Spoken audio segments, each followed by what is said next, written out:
السلام عليكم خوتي، كي راكم دايرين؟ ان شاء الله تكونوا لاباس وبخير عليكم. قبل البدايه لا تنسوا ذكر الله والصلاه على نبينا وحبيبنا محمد عليه افضل الصلاه والسلام. في كلامنا حول المحترفين اللي شفناهم تالقوا مع الانديه نتاعهم، خصوصا في دوري ابطال اوروبا، ولكن بعيدا عن دوري ابطال اوروبا اكيد راح نروحوا لدوري الشامبيونشيب مع نادي هال سيتي اللي ربح الامس بثنائيه نظيفه ضد نادي ريكسام.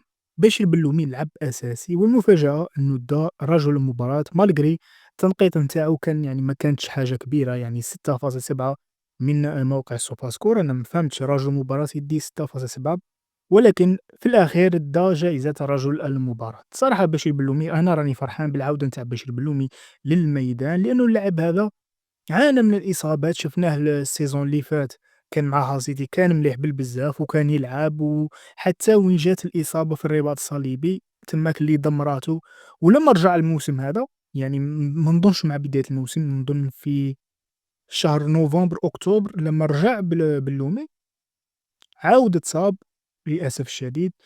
وهذه اللي نظن ما كانتش مليحة ليه، لعبت على النفسية نتاعو. ولكن هذه المرة بلومي لما عاود رجع الله يبارك، أنا نشوفو الجوار هذا راهو بدا يحكم الريتم، راهو بدا يعاود يولي للمستوى نتاعو، وهذه حاجة تفرح بالبزاف. صراحة نتمنى له كل التوفيق. بلومي يعجبني بزاف أنا، سيرتو في الفريق الوطني.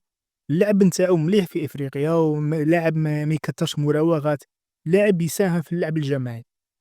بون هذا بخصوص بلومي. بخصوص إبراهيم مازا، ولدنا إبراهيم مازا البارح مد اسيست ضد نادي نيوكاسل، دار ماتش شباب بالبزاف. الله يبارك إبراهيم مازا ثاني، راهو عاجبني إبراهيم مازا. الجون تاعنا هذا ما نضرش يطول في باير ليفركوزن، يقعد ممكن موسم موسمين ويخرج. إبراهيم مازا نظن الأندية راح تركز عليه، البروفايل تاعو مليح بالبزاف. سيرتو كي شفناه ملي دخل لي التشكيلة الأساسية نتاع باير ليفركوزن، الفريق هذا تبدل بالكامل. دونك نشوفوا الجو هذا واش راه يدير مع الفريق نتاعو في الميدان. راني نشوف الادوار اللي راه يقوم بها، يدافع يهاجم، يعني كل شيء راه يقوم به ابراهيم مازا مع فريقه باير ليفركوزن. دونك كيما قلنا ابراهيم مازا البارح ضد نادي نيوكاسل الماتش كمل 2-2.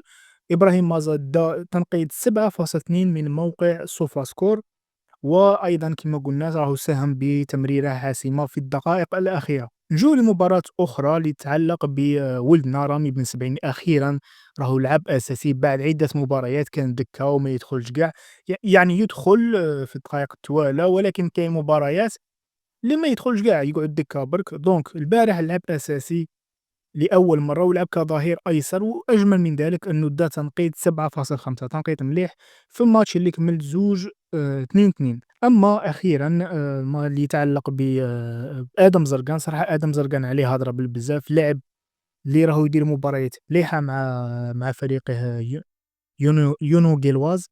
سمحوا لي على الاسم بالك نكون غلط، يونيو غيلواز. دونك البارح عفوا ماشي البارح، البارح لعب ضد نادي أولمبيك مارسيليا، دخل أساسي دا تنقيط 7.